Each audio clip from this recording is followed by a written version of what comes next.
The Poetry Center bringing poetry to Paterson since 1980 at Passaic County Community College.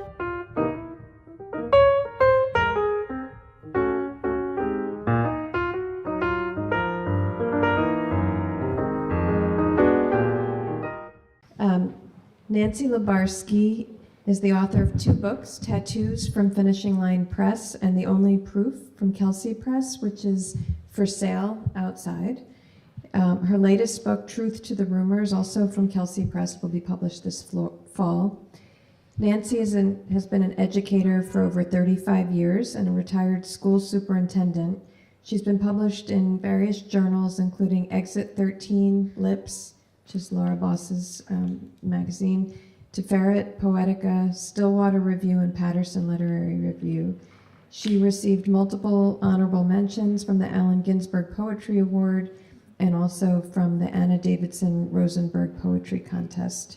Please welcome Nancy Lubarsky. So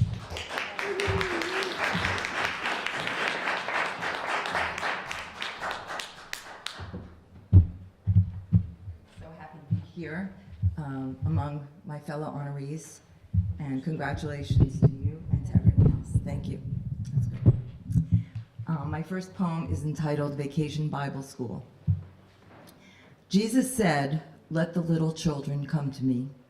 This had to be what Miss Marie told my mother after she knocked on our door to solicit young lambs for the next week's session. With her blonde bob and belted dress, she could have been June Cleaver borrowing a cup of sugar. In early summer, as the temperature rose, my mother left her recliner, peeled away layers of woolens, slipped on her best dress, first sign of her manic swing, so she was ready to respond to the knock. My older sister, out with friends, had long ago withdrawn from my mother's orbit, which left me as the offering. I heard my mother chat with Miss Marie. She was both attentive and erratic, fueled by a cocktail of barometric pressure and neural misfirings. My father, at work, did not know what was being sacrificed here. Our freezer was filled with kosher meat. We still used separate dishes and lit Friday night candles. Yet she signed me up for a week of Jesus in Miss Marie's living room. "Mom, we're Jewish, I whispered, but she wanted me there. Miss Marie smirked. "Young lady, I'll see you on Monday." This poem is called I'm Still Waiting. I'm still waiting for the decoder ring, the X-ray specs, and the hypno coins from the back pages of my Archie comics. I rip out the thumb-sized sketches that promise to transport me beyond my childhood and reveal the hidden secrets of my parents. It's all junk, they scold, plastic trinkets, a scam. I ignore their warnings. The color-splashed ads flaunt satisfied customers. Jughead-like sad sacks grow Charles Atlas biceps. Petless children raise bowls of sea monkeys. The decoder ring will unlock the Yiddish jibber-jabber flying around our apartment. The X-ray specs will permeate their bedroom door, expose my mother's fears, my father's anguish. If all else fails, the hypno coin will guide them into a deep trance, compel them to stop yelling. I send off the envelope, allowance coins taped inside. I wait, but nothing comes. When I'm older, I realize there really were no secrets. It was always about money or illness. Nothing rings or glasses could ever fix. Thank you. So this next poem is about my son. It's called The Path. I argued with the McDonald's counter girl until the line swelled behind me. She slid the Happy Meal prize back toward my teary son, explained that the car was all she could give him.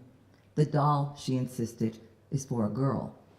Maybe with just these few words, you can tell where this is headed, but we couldn't. Parents have enough to think about. We arrange activities, shepherd homework, scrutinize what they eat. We clear obstacles from the path we hope they take. On the sidelines, we make predictions. His smile, oh, he'll be a charmer. The way she argues, definitely an attorney. But their own rutted journey begins way before their feet touch ground. Of course, there were times we stumbled. The debate over Dr. Barbie. Would you rather a toy gun? Websites left open. He's just curious. Mysterious phone calls and meetings. Where are you going? Our older son's reports of taunts because he's in plays. A hickey on his neck. Maybe we were mistaken. And finally, New Year's Eve, we came home to a note on our pillow. He's been traveling 17 years in this direction. Just a small part of who I am, he advised us. He explains his other options, just in case. In the meantime, he would stay at a friend's, wait for our call to come back home.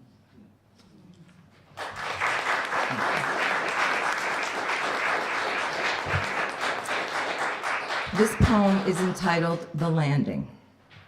The night Neil Armstrong walked on the moon, I was drafting my first and only steamy sex novel. It was the summer after 6th grade. I was 12. My mission, I thought, was to fill the void between beach blanket movies and Valley of the Dolls, read with my parents' permission.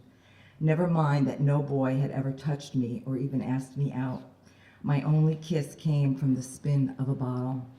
While the world was riveted to TV screens, my characters were in a car on a hilltop about to undress.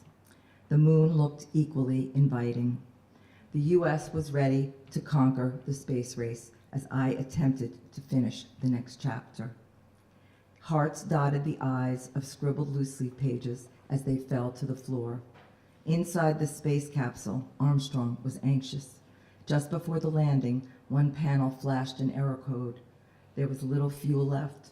Meanwhile, my protagonist struggled with his girlfriend's buttons. It appeared that both men might overshoot their projected landing zones.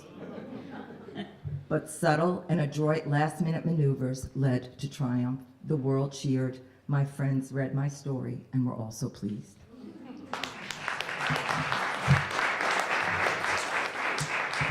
This poem is entitled Shane Walshfield, and I was an English teacher for many years, and Shane was my student, and two of the stanzas are actually excerpts from one of his poems. Shane Walshfield. My walking path curves around the baseball field. The newly cut lawn erases past season's footprints, but some players linger. Shane's name rises up. White letters arch over the red backstop, a name I hadn't thought of since I retired. He transferred midterm from his failed year at Our Lady of Perpetual Intolerance, a baseball player who never spoke. He reserved his words for the page. He took to the Canterbury Tales assignment. Chaucer might have agreed that Shane's prologue was a worthy imitation. We're a team full of various social chunks, nerds, hoods, and braggers, some of us drunks. We've been brought together by a common theme. Baseball's our sport, being champs is our dream. His journey was just beginning, but I was no longer his teacher.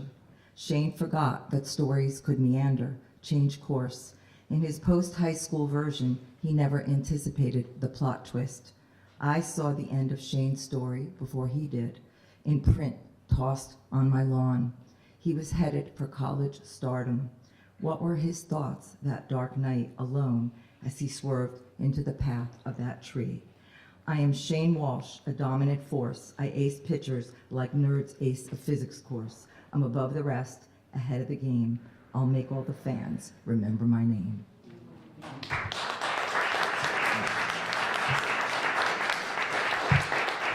This next poem is called My Aunt Showed Up Last Week on My Zoom Call.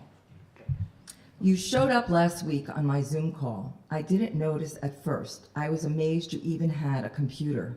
We were on gallery view, a sheet of postage stamps. There were enough of us on screen, so I don't think the others noticed you. But then we made eye contact. You smiled when I smiled. We were both muted. I tried to say hi in the chat, but you didn't respond. You looked younger than when I had last seen you in your luxury Florida condo that peeked out from a palm tree jungle. The resemblance to my father was more obvious. Your almond eyes clear, your once gray hair now dyed brown and much shorter, your teeth straighter, whiter. It was such a relief to see you. You were my mother long after my mother was gone. I clicked on the speaker button. One strange face filled the screen. The rest of us disappeared. I tried to stay focused on the lecture, but it was hard not to wonder. Things hadn't ended well with my cousins. Unfinished goodbyes swiped away by selfish sons who waited for you to die for your money. In a desperate moment, at your request, one son told you how to end it. Save your pills, swallow them all at once. But your aide overheard and saved you from yourself. I wanted them to move you to New Jersey, but they said it cost too much. They left you to die alone in a nursing home. I didn't question how you got here. I was so happy to see you. The lecture was ending. We were back on gallery. I noticed you were wearing my shirt, my earrings, and then you were gone. And finally, this poem will be the last poem in my upcoming collection. It's called Train Ride. I board the train to New York City this morning. I hear the scrape of metal, a quiet chug, garbled announcements. The car jerks as the train departs. Only then I figure out my seat faces backwards. I'm disoriented, a bit queasy. I don't like this view. Through filmy windows, trees and factories rush by, escape my awareness. I can't see the video billboards that play short vignettes of what I need to buy or signs that reveal what's coming. All I see are blank backs, but then I realize I can linger, gaze a bit longer. I imagine my stories on the back of these signs. What's already happened is clearer. I can't see what's ahead. It's a gift that we don't know what awaits us.